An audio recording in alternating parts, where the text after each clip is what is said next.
Everybody, if you got what it takes, because I'm Kurtis Blow, and I want you to know that these are the words.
Hey guys, I wanted to talk you through the iconic 1980 old school hip hop track, The Breaks by Kurtis Blow.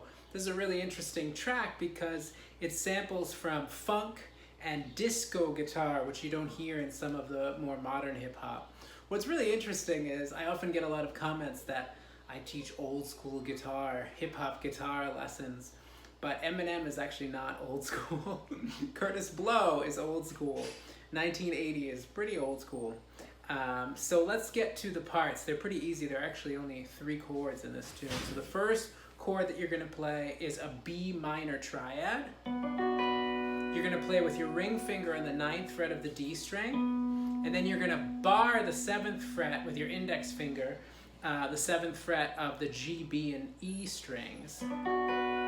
So that's just a B minor triad. The tricky thing about this, though, is you're going to add your pinky to play these kind of color notes. And so what you're doing is you're doubling the 3rd of the B minor chord, which is a D. When you do that.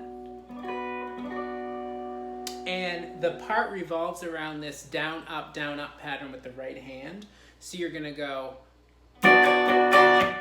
So that's down, up, block out with your right hand, and of course it's done quickly, so you don't hear all that when you're listening to the recording. But and then we're going to add another part that goes. So that's what you're doing with the B minor chords. You're adding a line with the pinky. So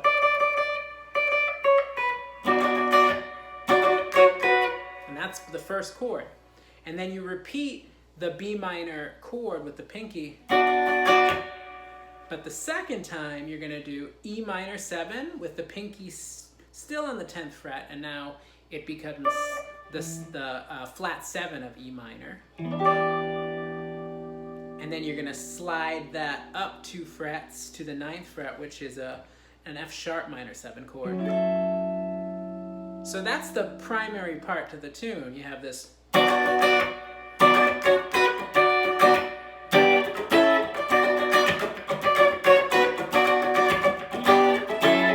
I like to keep my right hand going, blocking things out, and it creates this sort of sustained rhythm. It's very common in funk music to do that, so I'm kind of going the whole time.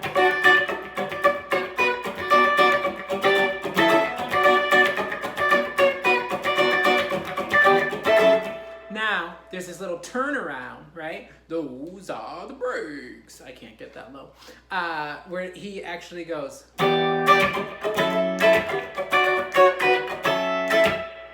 So that's E minor 7,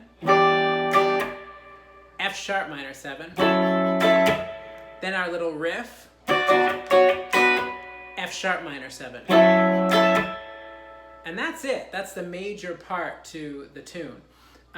There's also the breakdown section, which is all just E minor 7, right? And the bass part's going.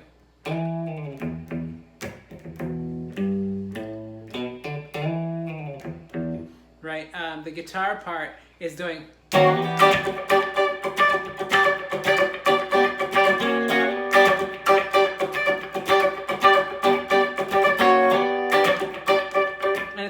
common to kind of walk up, so you're doing a half fret down and sliding into it.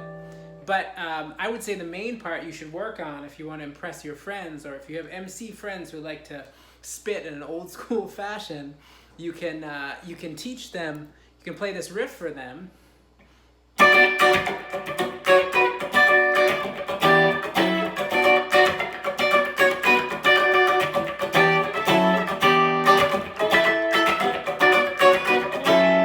And they can just have a ball, and you can have fun jamming out to it. If you want a solo to this, if you're jamming with a friend and you just want to try taking a solo, there are a number of options. I would actually recommend looking at my lesson on the R&B minor scale, or the R&B pentatonic scale, which is a great scale that you could use to solo to something like this. Anyway, thanks for your time. Thanks. One last thing I'll say is just in regards to tone. In the introduction, I'm using the bridge pickup, and I've rolled back the tone knobs. On my guitar, that gives just enough bass, but you might want to try playing, if you're playing a Strat or a Tel, to do to do the pickups in an out of phase position, or something like this.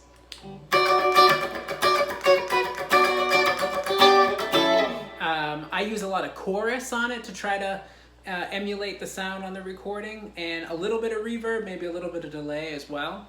But experiment with it. A lot of chorus. The 80s was kind of the era for chorus for guitar, for better or worse. So anyway, hope that helps. For listening to this, go have fun with it, and please subscribe and like and comment on my channel. Peace.